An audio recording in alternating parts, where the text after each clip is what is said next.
பொய்யிலே பிறந்து பொய்யிலே வளர்ந்த புலவர் பெருமானின்னு ஒரு பாட்டு வந்திருக்கும் இல்லைங்களா? அந்த பாட்டு அந்த படத்துக்கு பொருத்தமா இருந்ததோ இல்லையோன்னு தெரியாது, இருந்திருக்கும், இருக்கிறது தானே எழுதுனாங்க. இருந்தாலும் பாருங்க, இந்த பாட்டு இன்னைக்கு ஊருக்குள்ள ஒட்டுமொத்தமா ஒருத்தருக்கு பொருத்தமா இருக்கு. ஒருத்தருக்கு மட்டும் கிடையாது, ஒரு கட்சிக்கே ஒட்டுமொத்தமா பொருத்தமா இருக்கு. அது எப்படின்றதான் பாருங்க இந்த காணொலிக்குள்ள ஆதாரபூர்வமா பார்க்க போறோம். புதிய பூமி நண்பர்கள் அனைவருக்கும் வணக்கம். நான் ராஜ்பாபு. டிஸ்க்ளைமர் கண்டிப்பா சொல்லிடுறோங்க. இந்த காணொலிக்குள்ள வருகின்ற சொல்லப்படுகின்ற செய்திகள், சம்பவங்கள் அனைத்தும் ஊருக்குள்ள நடந்ததுக்கு இருக்கிற ஆதாரங்களை அவரவர்கள் பேசிய அப்படியே மக்கள் பார்வைக்கு கொண்டு போய் சேர்க்கணுன்றது டிஸ்க்ளைமருக்காக சொல்லிடுறோம். அப்புறம் யார் எங்ககிட்ட சண்டைக்கு வந்துடாதீங்க. நண்பர்கள் யார் சப்ஸ்கிரைப் பண்ணாமல் இருக்கீங்களோ சப்ஸ்கிரைப் செய்து புதிய பூமிக்கு ஆதரவு தருமாறு கேட்டுக்கொண்டும் இந்த காணொலியை முழுமையாக பொறுமையாக பார்க்க வேண்டும் என்று அன்போடு கேட்டுக்கொண்டும் இந்த காணொலி உள்ள போயிடும். ஊரை ஏமாத்துறது, மற்றவங்கள மாதிரி நாங்கள் ஊரெல்லாம் ஏமாற்ற மாட்டோங்க. எல்லாருக்கும் கொடுப்போம்னு சொல்லிட்டு ஆட்சிக்கு வந்த உடனே தகுதி பிக்ஸ் பண்ணி இவங்களுக்கு மட்டும்தான் கொடுப்போம்னு நம்ப வச்சு ஊரெல்லாம் ஏமாத்த மாட்டோம். நாங்க சொல்றதா செய்வோம், செய்யறதா சொல்லுவோம், சொல்லாததையும் செய்வோம், அது வேற. இதுல சொல்லாததையும் செய்வோம், அது வேற விஷயம். ஆனா பாருங்க, மத்தவங்கள மாதிரி நாங்க ஊரை ஏமாத்த மாட்டோம்னு சொன்னது யாருங்க? திமுக மாதிரி எல்லாருக்கும்னு சொல்லிட்டு அதுல தகுதி பிக்ஸ் பண்ணி பாகுபாடு காட்டி ஏமாற்ற மாட்டோம். அடடா, நம்ம சார் தான் சொல்லியிருக்காரு, மற்றவங்கள மாதிரி நாங்கள் ஊரை ஏமாற்ற மாட்டோம், எல்லாருக்கும் கொடுப்போம்னு சொல்லிட்டு தகுதியெல்லாம் பார்க்க மாட்டோம்னு சொல்லிட்டு. ஆனால் பாருங்க, இது வரைக்கும் தாவேகா அரசு அமைந்த நாளில் இருந்து இந்த கொண்டு வந்த திட்டம்லாம் இருக்கு இல்லைங்களா? அந்த திட்டங்கள் அனைத்திற்கும் தகுதி என்ன தகுதி? பொருளாதாரத்தை அடிப்படையாக கொண்ட தகுதி. இது குறித்து ஏற்கனவே நேற்றைக்கு முன்தினம் விரிவாக ஒரு காணொலி பதிவு பண்ணிட்டோம். நண்பர்கள் அந்த காணொலியை பார்க்கலன்னா இந்த வீடியோக்கு கீழே டிஸ்கிரிப்ஷன் அந்த வீடியோட லிங்கை கொடுக்குறோம், பாருங்க. எல்லாருக்கும் 200 யூனிட். ஆனா பாருங்க, 500 யூனிட்டுக்குள்ள யூஸ் பண்றவங்களுக்கு மட்டும்தான் 200 யூனிட் தகுதி. தகுதி பிக்ஸ் பண்ணி பாகுபாடு காட்டி ஏமாற்ற மாட்டோம். அனைவருக்கும் தாய்மாமன் மோதிரம் சொன்னது, ஆனால் செய்தது அரசாங்க மருத்துவமனையில் பிறக்கிற குழந்தைகளுக்கு மட்டும்தான் தாய்மாமன். திமுக மாதிரி எல்லாருக்கும்னு சொல்லிட்டு அதுல தகுதி பிக்ஸ் பண்ணி பாகுபாடு காட்டி ஏமாற்ற மாட்டோம். அண்ணன் சீர் திருமணமாகும் அனைவருக்கும் 1 பவுன் தங்கம், விலை உயர்ந்த ஒரு பட்டுப்புடவை சொன்னது, ஆனால் செய்தது 5 லட்சத்துக்குள்ள எந்த குடும்பத்துக்கு வருமானம் வருதோ அவங்களுக்கு மட்டும்தான் பாருங்க இந்த அண்ணன் சீர். திமுக மாதிரி எல்லாருக்கும்னு சொல்லிட்டு அதுல தகுதி பிக்ஸ் பண்ணி பாகுபாடு காட்டி ஏமாற்ற மாட்டோம். அன்னபூர்ணி சூப்பர் 6 அன்னபூர்ணி அரை பூரணியா மாத்தி பாதி பூரணியாக்கி 6 ஆக்கி, அதுவும் பாருங்க 2.5 லட்சத்துக்குள்ள எந்த குடும்பத்துக்கு ஆண்டு வருமானம் இருக்கோ அவங்களுக்கு மட்டும்தான் 3 சிலிண்டருக்கு உண்டான கட்டணம் வழங்கப்படும். திமுக மாதிரி எல்லாருக்கும்னு சொல்லிட்டு அதுல தகுதி பிக்ஸ் பண்ணி பாகுபாடு காட்டி ஏமாற்ற மாட்டோம். அட, விவசாயிகளோட பயிர்க்கடன் தள்ளுபடியில கூட பாருங்க தகுதி. எல்லாருக்கும் தள்ளுபடி பண்ணுவோம்னு சொன்னது, ஆனால் செய்தது 75,000 ரூபாய்க்குள்ள எந்த விவசாயி கடன் வாங்கியிருக்காரோ அவங்களுக்கு மட்டும்தான் தள்ளுபடி, பாக்கி இல்ல நீங்களே கட்டிக்கங்க. அனைவருக்கும் கொடுப்போம்னு சொல்லிட்டு வந்ததுக்கு அப்புறம், ஆட்சிக்கு வந்ததுக்கு அப்புறம் தகுதியை பிக்ஸ் பண்ணி ஊரை ஏமாத்துற திமுக நாங்க கிடையாதுன்னு சொன்னாங்க இல்லைங்களா? அதை விட மோசமா எப்பேற்பட்ட ஏமாற்று வேலைன்னு நாங்க சொல்லலங்க, அவங்க சொன்னதை அப்படியே எடுத்து போடுறோம். திமுக மாதிரி எல்லாருக்கும்னு சொல்லிட்டு அதுல தகுதி பிக்ஸ் பண்ணி பாகுபாடு காட்டி ஏமாற்ற மாட்டோம். அந்த வரிசையில் முதல்வர் காப்பீடு, இதுதான் பாருங்க இருக்கிறதுலயே ரொம்ப மோசமான கண்டிஷன் சப்ளை. முதலமைச்சரின் மருத்துவ காப்பீடு திட்டம், அடடா, பாரி வள்ளலையே மிஞ்சக்கூடிய கொடை வள்ளலே, நடமாடும் கர்ண மகாராஜா. இதற்கு முந்தைய மருத்துவ காப்பீடு திட்டத்தில் 5 லட்சம் ரூபாய் அளவில் இருந்ததை அப்படியே உயர்த்தி 25 லட்சம் ரூபாயாக சொந்த கைகாசை போட்டு கொடுக்க போற அந்த வள்ளலை பாராட்டுவதற்கு வார்த்தை உண்டோ என்று சட்டமன்றத்தில் புகழ் மாலை பெரிய அளவுல சூட்டப்பட்டது. முல்லைக்கு தேர் கொடுத்தான் பாரி, முல்லைக்கு தேர் கொடுத்தான் பாரி, மயிலுக்கு போர்வை தந்தான் பேகன். இந்த 5 லட்சம் ரூபாய் மருத்துவ காப்பீடு அளவை அப்கிரேட் பண்ணி 25 லட்சம் ரூபாயாக உயர்த்தணும்னு சொல்லி அறிவிச்சாங்க இல்லைங்களா சட்டமன்றத்தில். முதலமைச்சரின் விரிவான மருத்துவ காப்பீட்டு திட்டத்தின் இலவச மருத்துவ சிகிச்சைக்கான மருத்துவ காப்பீட்டு தொகை ஆண்டொன்றுக்கு தற்போதுள்ள 5 லட்சத்திலிருந்து ரூபாய் 25 லட்சமாக உயர்த்தப்படும். ஆண்டு வருமானம் ஒரு குடும்பத்துக்கு 2.5 லட்சம் ரூபாய்க்குள்ள இருந்தாதான் 3 சிலிண்டர் கொடுப்போம்னு சொன்ன அந்த திட்டத்துக்கே பாருங்க ஏகப்பட்ட எதிர்ப்பு. என்னங்க, எப்படிங்க 20,000 ரூபாய் மாச வருமானத்தை வைத்து ஒரு குடும்பத்தை நடத்த முடியுமா? என்னங்க அறிவிப்புன்னு கேட்டிருந்தாங்க. ஆனா பாருங்க, அதை விட ரொம்ப மோசமானது, மாதம் 10,000 ரூபாய்க்குள்ள எந்த குடும்பத்துக்கு மாதம் 10,000 ரூபாய்க்குள்ள வருகிறதோ, ஆண்டு வருமானம் 1,20,000 ரூபாய்க்குள்ள இருக்குதோ அவங்களுக்கு தான் பாருங்க இந்த மருத்துவ காப்பீடு வழங்கப்படும். இது எப்படி இருக்கு?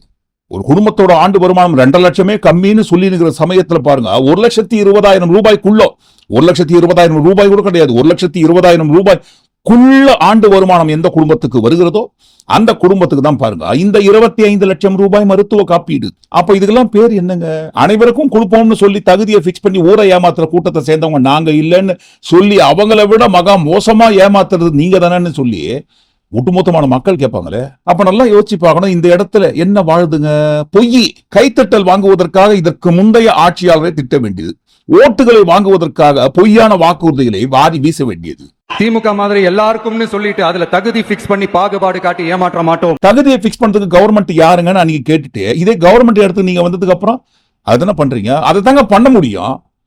இதற்கு முந்தைய ஆட்சியாளரை பார்த்து நீங்க பேசுறதெல்லாம் அவதூறு, பொய். ஒரு அரசாங்கத்தோட நலத்திட்டத்தை கொண்டு போய் சேர்க்கிறாங்கன்னு சொன்னா அனைத்து மக்களுக்கும் கொண்டு போய் சேர்க்கணும்னு சொல்லலாம், பேசலாம், மேடையில வேணா கைத்தட்டல் வாங்குவதற்காக, ஓட்டுகளை பெறுவதற்காக.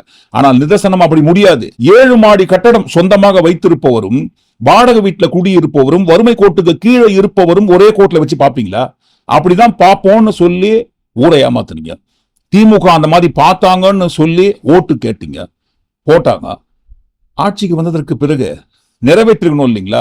7 மாடி வீட்டுல இருந்தாலும் நாங்க நலத்திட்டத்தை கொண்டு போய் சேர்ப்போம், வறுமை கோட்டுக்கு கீழே இருக்கிறவங்களுக்கும் அதே நலத்திட்டத்தை கொண்டு போய் சேர்ப்போம்ட்டு ஏன் பண்ணலங்க? பண்ண முடியாதுங்க. ஆட்சின்ற ஒரு கோடு, அந்த கோட்டுக்கு வெளியே இருந்து நம்ம என்ன பேசலாம், பஞ்சு டைலாக் அடிக்கலாம். ஆனா ஆட்சின்ற ஒரு கோட்டுக்குள்ள வந்ததுக்கு அப்புறம் இதைத்தான் பண்ண முடியும். இதைத்தான் பண்ணியிருந்தாங்க இதற்கு முந்தைய ஆட்சியாளர்கள். நாங்க பண்ண மாட்டோம்னு சொன்னீங்க, கடைசியில இன்னைக்கு பருத்தி மூட்டை பேசாம குடோன்லயே இருக்கலாமே. ஏதாவது ஒரு ப்ராடக்ட் நம்ம வாங்குவோம் இல்லைங்களா? ஏன் ப்ராடக்ட் என்ன, பிஸ்கெட் பாக்கெட் எடுத்துப்போமே, ஒரு பிஸ்கெட் பாக்கெட் வாங்கினா கூட அந்த பிஸ்கெட் பாக்கெட்டோட கம்பெனியோட பேரை பெரிய அளவுல எழுதுவாங்க. ஆனா பாருங்க, அந்த டேர்ம்ஸ் அண்ட் கண்டிஷன்ஸ் கண்ணுக்கு தெரியாம மைக்ரோஸ்கோப் லென்ஸ் வச்சு படிச்சா கூட படிக்க முடியாத அளவுக்கு எழுதுவாங்க. அதே மாதிரிதான் பாருங்க, பாரி வள்ளல், கொடை வள்ளல் 25 லட்சம் ரூபாய் மருத்துவ காப்பீடு உயர்த்தி கொடுத்திருக்காருன்னு சட்டமன்றத்துல புகழ் பாடுவாங்க. ஆனா பாடுற புகழுக்கு பின்னாடி இருக்கிற விஷயங்களை டீகோட் பண்ணா ஒரு குடும்பத்திற்கு ஆண்டு வருமானம் 1,20,000 ரூபாய்க்குள்ள இருக்கிறவங்களுக்கு மட்டும்தான் இந்த திட்டம் போய் சேர்க்க முடியும். அடுத்த பொய், தூய்மை பணியாளர்கள் எங்கள் தேவதைகள், எங்கள் தேவதைகள். அந்த தேவதைகளை இந்த மாதிரி அக்கிரம அநியாயம் பண்ணுவீங்களா? போராட்டம் செய்வதே தவறு என்றால் அவங்களை போராட்டம் பண்ற நிலைமைக்கு கொண்டு வந்தது யார் தவறு? கவலைப்படாதீங்க, நீங்க பனையூருக்கு வாங்க, உடனடியாக உங்களுக்கு என்ன பண்ண முடியுமோ நாங்க பண்ணி ஆட்சிக்கு வந்ததுக்கு அப்புறம் உங்கள் அனைவரையும் நிரந்தரமாக்கிறோம். உங்களுக்கு என்னென்ன சலுகைகள் வழங்க வேண்டுமோ அது எல்லாத்தையும் நாங்க கொடுத்துருவோம்னு சொல்லி ஏமாத்தந்து யாரு? விஜய சந்திங்க, எங்களை பணி நிரந்தரம்னு கேட்கிறோம். பணியூர்ல எங்களை கூப்பிட்டு சந்திச்சு அவரு இங்க ஏன் சந்திக்கிறதுக்கு மறுக்கிறாரு? அது எங்களுக்கு ஒண்ணுமே புரியல. அப்ப ஆட்சி இல்ல, இப்ப ஆட்சி இருக்குது. ஆட்சி இல்லாதப்ப எங்களை சந்திச்சு அவரு, இப்ப ஆட்சி வந்திருக்குது, ஏன் சந்திக்க மாட்டாரு? இதுக்கு முன்னாடி இருந்தவங்க உங்களை ஏமாத்திட்டாங்க, நாங்க அப்படி பண்ண மாட்டோம், எங்களுக்கு ஓட்டு போடுங்கன்னு பனையூருக்கு வரவழைத்து ஓட்டு கேட்டாங்க இல்லைங்களா? இன்னைக்கு என்ன பண்றாங்க? அதாவது பாருங்க, பொறுத்து பார்த்தாங்க, கேட்கிற மாதிரி இல்ல. எவ்வளவோ எடுத்து சொல்லி பார்த்துட்டாங்க, காதுல வாங்கிக்கிற மாதிரி இல்லை. அதனால என்ன பண்ணலாம்? தூய்மை பணியாளர்கள் செய்கின்ற போராட்டத்தை அடுத்த கட்டமாக கொண்டு போவதற்கு ரிப்பன் பில்டிங் குள்ளே வந்துட்டாங்க. நூற்றுக்கணக்கான, ஆயிரக்கணக்கான தூய்மை பணியாளர்கள் பணி நிரந்தரம் செய்ய கோரியும் மேற்கொண்டு நிறைய சலுகைகள் கேட்டு பாருங்க போராட்டம் பண்ணாங்க இல்லைங்களா? அந்த போராட்டத்தை நாங்க தடுக்க மாட்டோம். முழு போலீஸ் பாதுகாப்பு கொடுத்து எங்களுக்கு எதிராக நீங்க போராட்டம் பண்ணுங்கன்ட்டு நாங்களே உங்க கூட வந்து உட்கார்ந்து போராட்டம் பண்றாங்களா இன்னைக்கு இருக்கிற ஆட்சியாளர்கள்? ஏன்னா இதற்கு முந்தைய ஆட்சியாளர் இருந்த சமயத்துல தூய்மை பணியாளர்கள் மட்டும் கிடையாது, எங்க போராட்டம் நடந்தாலும் ஆளா போய் அட்டெண்டன்ஸ் போடுவாங்க, எல்லாரும் போய் உட்காந்துப்பாங்க, நாங்க உங்களுக்கு ஆதரவு கொடுக்குறோம்னு சொல்லி. இன்னைக்கு ஆதரவு கொடுத்து முக்கியமாக பாருங்க, நம்ம ஆதவ் அர்ஜுனா அவர்கள், சிடி நிர்மல்குமார், அருண்ராஜ், ராஜ்மோகன், இவங்க தான் முதல்ல போய் நிப்பாங்க. போராட்டம் பண்றீங்களா? தூய்மை பணியாளர்கள் எங்கள் தேவதைகள், அந்த தேவதைகளை காவல்துறையை வைத்தா கைது செய்கிறீர்கள். திமுக அரசு காவல்துறை ஏவல் துறையாக மாற்றி தூய்மை பணியாளர்களை அடித்து துன்புறுத்துகிறார்கள், போராட்டம் செய்பவர்களை கொடூரமாக கைது செய்கிறார்கள் டயலாக் எல்லாம் பேசினாங்க இல்லைங்களா? பட்டிமன்றத்துல வசனம் பேசுற மாதிரி. இன்னைக்கு என்ன பண்றாங்க? பாதுகாப்பு கொடுக்குறீங்களா போராட்டம் பண்றவங்களுக்கு? கூடவே உட்கார்ந்து நீங்களும் சேர்ந்து போராட்டம் பண்றீங்களா? இல்லைங்களே. போராட்டம் செய்கின்ற தூய்மை பணியாளர்களின் போராட்டத்தை ஒடுக்கும் விதமாக காவல்துறை ஏவல் துறையாக மாத்திருக்கீங்க. அவங்க தான் சொன்னாங்க, காவல்துறை ஏவல் துறையாக மாத்தி அந்த மாதிரி அக்கிரம அநியாயம் பண்றாங்கன்னு சொன்னீங்க இல்லைங்களா? அதைத்தானே நீங்க பண்ணுகிறீங்கப்பா. முதலில் பெரம்பூர் எம்எல்ஏ ஆபீஸ், நம்ம சிஎம் சாரோட ஆபீஸ் தான். நம்ம சிஎம் சார் ஆபீஸை தான் பாருங்க தூய்மை பணியாளர்கள் முற்றுகையிடுவதற்கு போறாங்க, தடுத்து நிறுத்தப்படுகிறார்கள். அடுத்து பாருங்க ரிப்பன் பில்டிங் குள்ளவே போயிடுறாங்க. நேற்றைக்கு முன்தினம் தூய்மை பணியாளர்கள் நடத்திய போராட்டத்தில் பொறுத்து பார்த்தோம், யாரும் கேட்கற மாதிரி தெரியலங்க. அதனாலதான் பாருங்க வேற வழியே இல்லாம ரிப்பன் பில்டிங் குள்ளவே புகுந்து போராட்டம் பண்ண ஆரம்பிச்சிட்டாங்க. எதுக்காக போராட்டம் பண்ணி சிஎம் சார் ஆபீஸையே முற்றுகையிடுற அளவுக்கு வைக்கிறீங்க? நாங்க ஆட்சிக்கு வந்த கையோட பணி நிரந்தரம் அனைவருக்கும் வழங்கப்படும் சொன்னீங்க இல்லைங்களா? நிரந்தரம் ஆக்கிட வேண்டியதானே, ஏன் பண்ணலங்க? என்னங்க இது? எல்லாருக்கும் எப்படி பணி நிரந்தரம் செய்ய முடியும்? பொருளாதாரம் வேண்டாமா? பொருளாதாரம் தான் இருக்குங்களே. கஜானாக்குள்ள. அதுவும் ₹1 கிடையாதுங்க, 1.5 லட்சம் கோடி.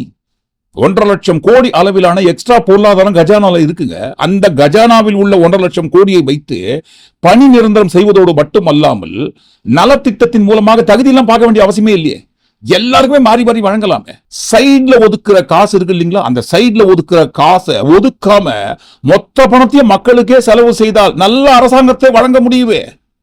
எதிரொலி உறுதிமொழிகள்லாம் கொடுக்கிற இதெல்லாம் ஓகே தான். ஆனா ஸ்டாலின் சார் செய்ய முடியாதத நீ எப்படி செய்வ? நம்ம மாநிலத்துக்கான மொத்த பட்ஜெட் வந்து 4.39 லட்ச கோடிகள். அதுல 30% ஸ்டாலின் சார் டாக்ஸுக்கு போகுது, 20% ஸ்டாலின் சாருக்கு போகுது, அதுல 10% அவங்க மந்திரிங்களுக்கு போகுது. மொத்தமா 30% ஆச்சா? மக்களுக்காக ஒதுக்குற பணத்தை நீங்க அப்படியே சைட்ல ஒதுக்காம மொத்த பணத்தை மக்களுக்கே செலவு பண்ணிட்டா ஒரு சூப்பரான நல்ல அரசாங்கத்தை கொடுக்கலாம்ல. சொன்னாங்க இல்லைங்களா, SST Stalin sir tax. Stalin அவர்கள் குடும்பம் 20%, கேபினெட்ல இருக்கிற மினிஸ்டர்ஸ் அடிச்சுன்னு போற 10%, மொத்தமா 30% சேர்த்து வச்சாலே 1.5 லட்சம் கோடியை வச்சு தாராளமா மக்களுக்கு கொடுக்கலாம்னு சொன்னாங்க இல்லைங்களா. அந்த 1.5 லட்சம் கோடி இப்ப உங்களுக்கு மிச்சமாயிடுச்சு. ஏன்னா 30% அடிச்சுன்னு போறதுக்கு திமுக குடும்பம் ஒன்றும் ஆட்சியில் இல்லை இல்லைங்களா, நீங்க தான் ஆட்சியில் இருக்கிறீங்க. அந்த 30% உங்களுக்கு மிச்சமாகிற பட்சத்துல அதை வைத்து அனைத்து மக்களுக்கும் நலத்திட்டத்தை கொண்டு போய் சேர்க்கலாமே. ஏன் தகுதி பாக்குறீங்க? 2 லட்சம் வருமானம் வரணும், 5 லட்சத்துக்குள்ள வரணும், 1,20,000 வரணும்ட்டு ஏன் அதெல்லாம் பண்றீங்க? எல்லாருக்கும் மாறி வழங்க வேண்டியது. அந்த 1.5 லட்சம் கோடியை வைத்து என்ன பண்றீங்க? எக்ஸ்ட்ரா இருக்கிற அந்த 1.5 லட்சம் கோடி கஜானாவில் வைத்துக் கொண்டு கவர்மெண்ட்ல காசு இருக்குது, பற்றாக்குறை தான் காரணம். அந்த பற்றாக்குறைக்கு காரணம் என்னன்னா இந்த மாதிரி ஸ்டாலின் சார் டாக்ஸ். அதே மாதிரி பணி நிரந்தரம் வழங்கலாமே. காசு தான் இருக்கு இல்லைங்களா, 1.5 லட்சம் கோடி ஏன் பண்ணலங்க? அப்ப எஸ்எஸ்டி ஸ்டாலின் சார் டாக்ஸ் 30% அச்சின்னு போனாங்க, 1.5 லட்சம் கொள்ளை அச்சின்னு போனாங்கன்னு சொன்னது அவதூறு தானே, பொய் தானே, பொய்யே தான். சாதாரண பொய் கிடையாது. அதுவும் பாருங்க, சொல்ற பொய்யை எங்க பேசுறாங்க. 1.5 லட்சம் கோடியை விடுங்க, 15,000 கோடியை உள்ள கொண்டு வந்துட்டோன்ட்டு நிதி அமைச்சர் சொன்னாரு மரியா வில்சன். கிட்டத்தட்ட 15,000 கோடி ரூபாய் ட்ரெஷரிக்கு வந்திருக்கு. 15,000 crores 65 டேஸ்ல மட்டும். இது ஈஸி கிடையாது, இது வெரி ஈஸி கிடையாது, because of the entire effort of the ministry. என்னங்க 15,000 கோடி கொண்டு வந்துட்டீங்களா உள்ள கஜானால? எந்த துறையின் வாயிலாக கொண்டு வந்தீங்க? எங்க ஆதாரத்தை காட்டுங்கன்ட்டு முன்னாள் நிதியமைச்சர் தங்கம் தென்னரசு அவர்கள் கேட்டாரு. இந்த 60-70 நாட்களுக்குள்ளாக நாங்கள் கவர்மெண்ட் ட்ரெஷரிக்கு 15,000 கோடி ரூபாய் கவர்மெண்ட் ட்ரெஷரிக்கு நாங்கள் கொண்டு வந்திருக்கிறோம் என்று ஒரு கருத்தை அவர்கள் சொன்னார்கள். நான் அவரிடத்தை கேட்க வரும்போது இந்த 3 மாத காலத்துக்குள்ளாகவே அரசாங்க கஜானாவில் 15,000 கோடி உங்களுக்கு வந்திருக்கிறது, இந்த பணம் உங்களுடைய கஜானாவுக்கு வந்திருக்கிறது என்றால் அந்த விவரத்தை எதன் வாயிலாக வந்திருக்கிறது? உடனே பாருங்க, அந்தர் பல்ட்டி அடிச்சாது. அரௌண்ட் 5,000 crore இஸ் எக்ஸ்பெக்டட் தான். அது நீங்க சொன்ன மாதிரி எக்ஸ்பெக்டட் தான். நீங்க சொல்றது கரெக்ட் தான். ஆனா வர தொடங்கி விட்டது. அது வந்து வர தொடங்கி விட்டது. Digitisation of S I agree sir 100%. நீங்க சொன்னதுக்கு பதில் சொல்லிட்டாரு. நாங்க we are predicting மண்டல it started to coming into our account. இது எப்படி தெரியுமா இருக்கு? ஐயா, என் ஆடு திருடு போலையா, திருடு போற மாதிரி கனவு கண்டேன்ற மாதிரி இருக்கு. 15,000 கோடி உள்ள வரலையா, வரா மாதிரி நாங்க கனவு கண்டோம். கனவு கண்டதை சட்டமன்றத்தில் அப்படியே பதிவு பண்றோம். சட்டமன்றத்தில் பதிவு பண்ணி நோஸ்கட் வாங்கினாங்க. ஆதாரம் கொடுங்கன்னு கேட்டோன்னு பல்ட்டி அடிச்சிட்டாங்க. இல்லைங்க, எதிர்பார்த்துனுக்குறோம். 15,000 கோடி வரும் என்று எதிர்பார்ப்பு தான், இன்னும் வரலன்னு சொன்னாங்க. வந்ததுன்னு சொல்லி ஆதாரம் கேட்டதுக்கு அப்புறம் மாட்டினாங்க. ஆனா பாருங்க, வராத 15,000 கோடி வந்து விட்டதாக இந்த முஸ்தபா இருக்கார் இல்லைங்களா, இப்போதைக்கு நான் தான் இஸ்லாமியர்களோட ஒட்டுமொத்தமான ஒரே பாதுகாவலர் அப்படின்ற ஒரு ரேஞ்சில பில்டப் பண்ணிருக்காரு இல்லைங்களா. சட்டமன்றத்தில் வாய்க்கு வந்து போய் அடிச்சு விட்டுன்னு போயிருக்காரு இல்லைங்களா. இதே மாதிரி தான் பாருங்க, பிரஸ் மீட்லயும் அடிச்சு விட்டாரு. 15,000 கோடி வந்து விட்டதாக. இன்னைக்கு அரசு கருவறைக்கு 15,000 கோடியை வந்து கவர்மெண்ட் வந்து கொண்டு வந்திருக்கு. அப்ப மக்கள் ரொம்ப சிறப்பா பாக்குறாங்க, மக்களுக்கான அரசாங்கமா இருக்கு. அது ஒண்ணும் இல்ல. மரியா வில்சன் அவர்கள் 15,000 கோடி எக்ஸ்ட்ரா உள்ள வந்துடுச்சுன்னு சொன்ன கையோடு சபாநாயகர் அவர்கள் ஆதாரம் கேட்டிருந்தா அடங்கி இருப்பாங்க, ஆஃப் ஆயிருப்பாங்க. ஆதாரம் கேட்கறதே கிடையாது, வாய்க்கு வந்தது அடிச்சு தள்ளுறாங்க. அதே மாதிரி தான் பாருங்க, இந்த 15,000 கோடி வந்து விட்டதுன்னு வெளியே பிரஸ் மீட்ல வந்து ஒரு பொய், இந்த பக்கம் சட்டமன்றத்தில் வந்து 1 லட்சம் கோடி முதலீடு வந்த 100 நாள்ல 1 லட்சம் கோடி முதலீடு நாங்க சாதிச்சிட்டோம். தொழில்துறை சார்ந்து 1 லட்சம் கோடி தொழில் முதலீட்டை ஈட்டு சாதனை படுத்த ஆட்சி வெற்றி தளபதி ஆட்சி என்பதை நான் சொல்ல கடமைப்பட்டிருக்கேன். எது சாதிச்சீங்களா? எங்க ஆதாரம் காட்டுங்க. 1 லட்சம் கோடி முதலீடுக்குன்னு ஆதாரம் கேட்டாங்கன்னு வச்சுக்கோங்க, உடனே பாருங்க. ஏன் நீங்க கூட தான் ஸ்பெயினுக்கு போனோம், அந்த கண்ட்ரிக்கு போனோம், இந்த கண்ட்ரிக்கு போனோம்னு சொன்னீங்க. எவ்வளவு MOU கன்வெர்ட் ஆயிருக்கு? நீங்க அப்பனா ஷூட்டிங் எடுக்க போனீங்களா? நான் துபாய்க்கும் ஸ்பெயினுக்கும் போய் MOU சைன் பண்ணாங்களே, அதுல எத்தனை கன்வெர்ட் ஆச்சு? நீங்க அப்ப ஷூட்டிங் எடுக்க போனீங்களா? இந்த கேள்விக்கு இது பதில் இல்லையே. 1 லட்சம் கோடி முதலீடு 100 நாளுக்குள்ள கொண்டு வந்துட்டோம்னு சொன்னீங்க இல்லைங்களா, அதுக்கு ஆதாரம் கொடுங்க தான் கேட்டாங்க. ஆதாரத்தை எடுத்து போட்டுற வேண்டியதானே. நாங்க பாருங்க எனக்குன்னு ஒரு நேரம் கிடைக்கும், ஒரு இடம் கிடைக்கும், சட்டமன்றம். அந்த சட்டமன்றத்துல பாருங்க நான் என்ன மாதிரி ஆதாரபூர்வமாக பேசுறேன்னு சொன்னீங்க இல்லைங்களா பிரஸ் மீட்ல, அப்ப எடுத்து கொடுத்துட வேண்டியதானே. ஏன்பா 1 லட்சம் கோடி முதலீடுக்கு ஆதாரம் தானே கேக்குறீங்க. இங்க பாருங்க எந்தெந்த கம்பெனி எவ்வளவு முதலீடு பண்ணிருக்காங்க, எவ்வளவு MOUs புதுசா சைன் ஆயிருக்குன்ட்டு எடுத்து போட்டுற வேண்டியதான ஆதாரங்களை. அதை விட்டு அங்கேயும் பாருங்க நீங்க எவ்வளவு கொண்டு வந்தீங்க, ஷூட்டிங் எடுத்து இருந்தீங்களா. நீங்க கேட்கிற கேள்விக்கு ஏதாவது ஒரு கேள்விக்காவது நேரடியாக ஆதாரபூர்வமான ஆதாரங்கள் எடுத்து போட்டிருக்காங்களா. இப்போ உதாரணத்துக்கு நீங்க ஆட்சிக்கு வந்த கையோட எவ்வளவு புது MOUs சைன் ஆச்சுன்னு கேட்ட கேள்விக்கு லிஸ்ட் கொடுக்க வேண்டியதானே. இந்த மாதிரி TRB ராஜா அவர்கள் இவ்வளவு கான்க்ளேவ் நாங்க நடத்தணும், அதன் மூலமாக இவ்வளவு முதலீடுகள் நாங்க ஈர்த்திருக்கோம் ஆதாரபூர்வமாக பட்டியல் கொடுக்குறாரு இல்லைங்களா. அந்த மாதிரி ஒரு பட்டியலை சட்டமன்றத்தில் கொடுத்துட வேண்டியதானே. ஆதாரம் கேட்டாங்க, இதுதான் சமய சந்தர்ப்பம் பாருங்க 100 நாள்ல நாங்க 1 லட்சம் கோடி எந்தெந்த நிறுவனங்கள் மூலமாக நாங்க உள்ள கொண்டு வந்தோம்ட்டு சொல்லிட வேண்டியதானே. ஆனால் அதை விட்டு 1 லட்சம் கோடி முதலீடு நாங்க கொண்டு வந்திருக்கோம், இதன் மூலமாக 1 லட்சம் இளைஞர்களுக்கு வேலை வாய்ப்பு கிடைக்க வாய்ப்பு இருக்கு. வந்த ஒரே 3 மாசத்துல 1 லட்சம் கோடி அப்படின்றது இன்னைக்கு வர எந்த அரசாங்கமும் பண்ணல, நாங்க பண்ணியிருக்கோம். 1 லட்சம் இளைஞர்களுக்கும் இதனால வேலை கிடைக்க போகுது. ஜோசியக்காரர்கள் ஜோசியம் பார்த்து சொல்ற மாதிரி சொல்றாங்களே, இந்த கட்டத்தோடு சேரும்போது உங்களுக்கு இந்த பலன் கிட்டுவதற்கு வாய்ப்பு இருக்குன்னு ஜோசியம் சொல்லுவாங்க இல்லைங்களா, அந்த மாதிரி தான் சொல்றாங்க. வந்திருக்கு 1 லட்சம் கோடி வந்திருக்கு, 1 லட்சம் இளைஞர்களுக்கு வேலை வாய்ப்பு வரப்போகுது, எல்லாமே வாய்ப்பு. ஆதாரம் இருக்கா 1 லட்சம் கோடிக்கு? இருந்தா கொடுத்துட மாட்டோமா? நாங்க வச்சீனா வஞ்சனை பண்றோம், இருந்தா எடுத்து போட்டுக்க மாட்டோமா? அப்ப ஏன் இந்த 1 லட்சம் கோடி முதலீடுன்னு சொல்லி இவ்வளவு விளம்பரம் பண்றீங்க? அது வேற ஒண்ணும் இல்லைங்க, பேப்பர்ல எல்லாம் ஓப்பனா எழுதிட்டாங்க. முதல் காலாண்டில் முதல் 3 மாசத்துல பாருங்க தொழில் முதலீட்டு 4 ஸ்டேட் 4 மாநிலத்திலே ஒரு ஒப்பீடு நமக்கு வெளியே வந்து நீங்க எல்லாம் பார்த்திருப்பீங்க. அது ஏற்கனவே இருந்த காலாண்டு, அதாவது போன 21 இருந்த காலாண்டுக்கும் இப்ப 26 இருக்கக்கூடிய முதல் காலாண்டுக்கும் உள்ள வித்தியாசம் ஒப்பீடு. அது என்ன கொடுத்திருக்காங்கன்னா, கர்நாடகாவிலே முந்தைய காலாண்டை விட வளர்ச்சி விகிதம் 2232.53% அதிகரிச்சிருக்கு. கேரளாவில முந்தைய காலாண்டை விட 294.94% முந்தைய காலாண்டை விட தொழில் முதலீடு அதிகரிச்சிருக்கு. மேற்கு வங்காளத்தில் முந்தைய காலாண்டை விட வளர்ச்சி விகிதம் 199.58% அதிகரிச்சிருக்கு. ஆனால் நம்முடைய தமிழ்நாட்டில் நம்முடைய அமைச்சர் கேட்டது போல அந்த 3 மாத காலத்தில் ஜூலை 31 வரை நீங்க பாப்பீங்கன்னு சொன்னா தமிழ்நாட்டில் முந்தைய காலாண்டை விட 74.48% சரிந்துள்ளது. 200-300% 3 மாநிலங்கள் சரிந்திருக்கிறது. யாரும் மறக்க முடியாது. உங்களுடைய சொல்றாங்களா? ஆமா சொல்றாங்க, பேப்பர்லயே எழுதிருக்காங்க ஆதாரபூர்வமாக.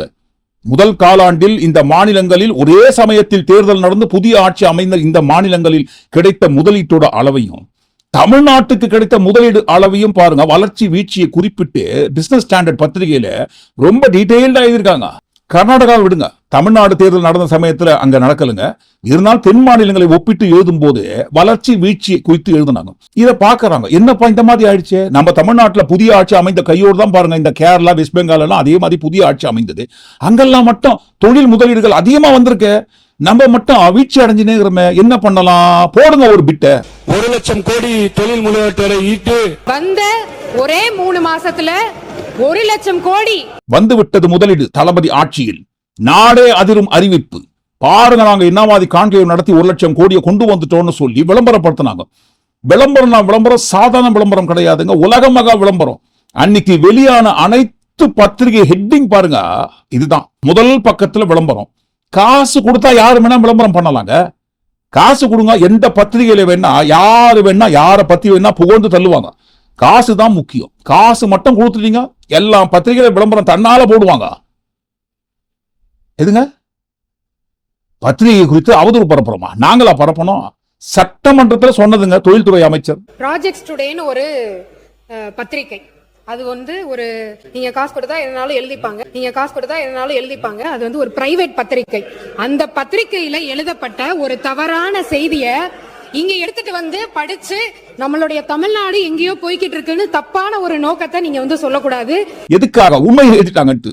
முதல் காலாண்டில் இந்த மாநிலங்களில் ஒரே சமயத்தில் ஆட்சி அமைந்த இந்த மாநிலங்களில் தொழில் முதலீடுகள் அபரீதமாக வளர்ச்சி அடைஞ்சிருக்கு.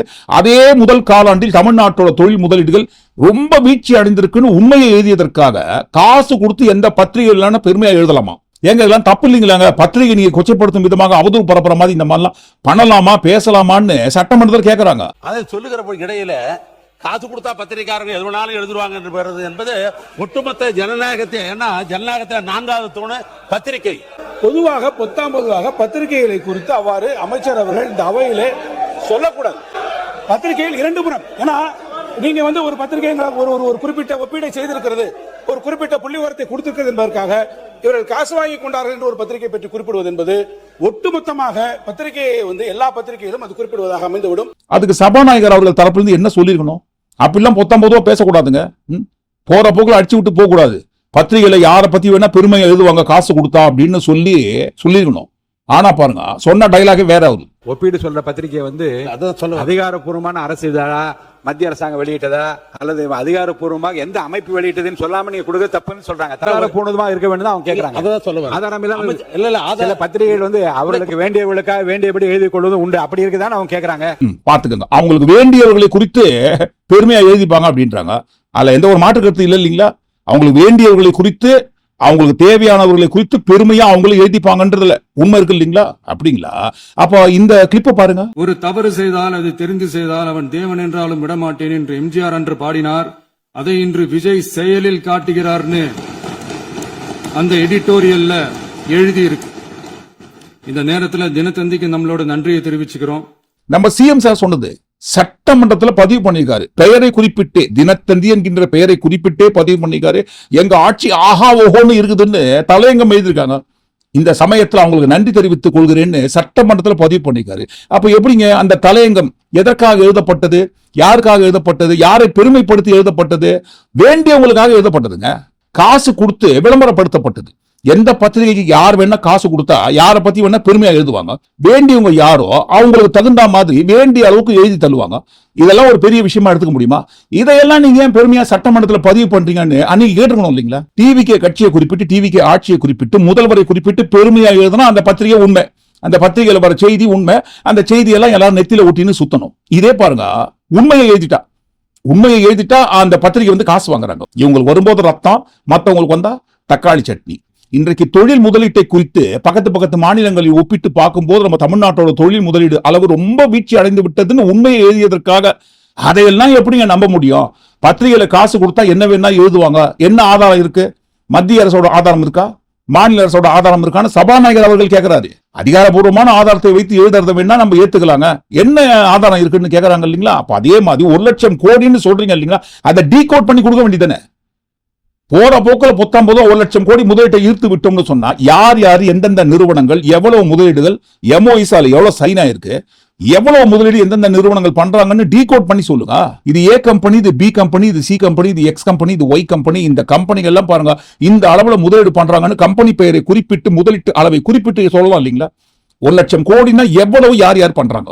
1 லட்சம் கோடி முதலீடு போற எல்லா இடத்துலயும் பெருமையா பேசினுக்கிறாங்க, சட்டமன்றத்தில் பதிவு பண்றாங்க இல்லைங்களா? அந்த 1 லட்சம் கோடி முதலீட்டோட எம்ஓயூஸ், எவ்வளவு புதிய புரிந்துணர்வு ஒப்பந்தங்கள் போடப்பட்டது, எந்தெந்த நிறுவனங்கள் எவ்வளவு முதலீட்டை கொண்டு வந்து கொட்டியிருக்காங்கன்ட்டு ஒரு பட்டியல் கொடுங்க, ஒரு வெள்ளை அறிக்கை கொடுங்க. வாய்ப்பு இல்ல ராஜா, வாய்ப்பே கிடையாது. அந்த மாதிரி வெள்ளை அறிக்கை எல்லாம் ஓப்பனா கொடுக்க முடியாது. சட்டமன்றத்தில் எந்தெந்த நிறுவனங்கள் எவ்வளவு முதலீடு செஞ்சிருக்காங்கன்னு பெயரை குறிப்பிட்டெல்லாம் சொல்ல முடியாது. ஏனென்றால் இந்த 1 லட்சம் கோடி முதலீடுன்னு சொல்ற இந்த 1 லட்சம் கோடி முதலீட்டுக்கு பின்னாடி இருக்கிற உண்மை என்னவென்றால் எல்லாமே பாருங்க விரிவாக்கம் செய்கின்ற ப்ராஜெக்ட். இதற்கு முந்தைய ஆட்சியாளர்கள், எதுக்காக ஆட்சியாளர்கள்னு சொல்றோம்னா 2012ஆம் ஆண்டு அதிமுக ஆட்சி காலத்தில் கொண்டு வந்த முதலீட்டோட விரிவாக்கம் ப்ராஜெக்ட் கூட இவங்க பேர்ல எழுதிட்டாங்க.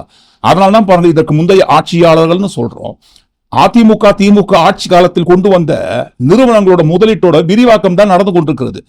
75% விரிவாக்கம் தான் நடந்து கொண்டிருக்கிறது. அந்த விரிவாக்கத்தை தான் பாருங்க இவங்க பேர்ல எழுதிக்கிறாங்க. பாக்கி இருக்கிற 25% புது கம்பெனி, புதிய முதலீடு. சரி, இந்த புதிய முதலீடுன்னு சொல்றேன், அந்த புதிய முதலீடு எவ்வளவு பண்றாங்க? அது ஒவ்வொரு நிறுவனம் பாருங்க 10,000 கோடி பண்றாங்க. சரி, இந்த 10,000 கோடி முதலீடு புதிய நிறுவனம் பண்றாங்கன்னு சொல்றாங்க இல்லைங்களா? அந்த 10,000 கோடி முதலீடு செய்கின்ற அந்த நிறுவனத்தோட ஒட்டுமொத்தமான மதிப்பே பாருங்க 1 லட்சம் கோடி இல்லைங்க, வெறும் 1 லட்சம் ரூபாய். 2026 பிப்ரவரி மாதம் ஆரம்பித்த புதிய கம்பெனிலாம் கூட இருக்கு. வெறும் 1 லட்சம் ரூபாய், ஒரே 1 லட்சம் ரூபாய் ஒருத்தர் ஒரு புதிய நிறுவனம் 10,000 கோடி முதலீடு பண்ண போறாங்களாம். கிரீன்ஃபீல்டு என்று அழைக்கக்கூடிய புதிய நிறுவனங்கள் தான் பாருங்க முதலீடு செய்வதாக சொன்னாங்கன்னு இந்த 25% இவங்க கணக்குல எழுதினுறாங்க. இந்த புதிய நிறுவனம்னு சொல்ற அந்த நிறுவனத்தோட ஒர்த்து 1 லட்சம் ரூபாய். 1 லட்சம் ரூபாய் ஒர்த்துள்ள நிறுவனம் 10,000 கோடி இன்வெஸ்ட் பண்ண போறாங்களாம். 100 நாள்ல 1 லட்சம் கோடி முதலீட்டை ஈர்த்து விட்டோம்னு சொல்ற இந்த 100 லட்சம் கோடிக்கு பின்னணியில் இருக்கிற உண்மை இதுதான். அதனால தான் பாருங்க எந்த நிறுவனத்தோட பெயரையும் ஓப்பனா சொல்ல மாட்டாங்க, சட்டமன்றத்தில் பதிவு பண்ண மாட்டாங்க. இந்த நிறுவனங்களின் பெயரை குறிப்பிட்டு 13,000 கோடி, 15,000 கோடி, 12,000 கோடி, 6,000 கோடி, 4,000 கோடி, 3,000 கோடி, 2,000 கோடி, 1,000 கோடி இன்வெஸ்ட் பண்றதுக்கு தயாரா இருக்காங்க. நாங்க புரிந்துணர்வு ஒப்பந்தம் இந்த நிறுவனங்களோடு போடப்பட்டு விட்டது, இந்த நிறுவனங்களோட முதலீடு எல்லாம் ஒட்டுமொத்தமா முடிஞ்சு போச்சுன்னு எந்த நிறுவனங்களின் பெயரை குறிப்பிட்டால் சொல்ல முடியுதா? சொல்லவே முடியாது. ஏன்னா பாருங்க, எல்லாமே இவங்க புதுசா கொண்டு வந்திருக்கோம்னு சொல்ற அந்த நிறுவன முதலீட்டோட ஒட்டுமொத்தமான அந்த நிறுவனத்தோட வர்த்தே பாருங்க 1 லட்சம் ரூபாய். ஒரு அபார்ட்மெண்ட்ல ஒரு வீடு எடுத்து அந்த வீட்டுக்குள்ள ஒரு ஆபீஸ் நடத்துறாங்க, 1 லட்சம் ரூபாய் ஒர்த்து. அந்த நிறுவனத்தோட ஒட்டுமொத்தமான ஒர்த்தே அவ்வளவுதான். அபார்ட்மெண்ட்டுக்குள்ள ஒரு வீட்டை வாடகை எடுத்து ஒரு நிறுவனம் ஆரம்பிக்கிறாங்க. அந்த நிறுவனம் 10,000 கோடி இன்வெஸ்ட் பண்றான்னு சொல்லிட்டாங்க. அப்படியெல்லாம் கிடையாதுங்க, அந்த மாதிரிலாம் கிடையாதுங்கன்னு சொன்னா நிறுவனத்தோட பேரை சொல்லுங்க.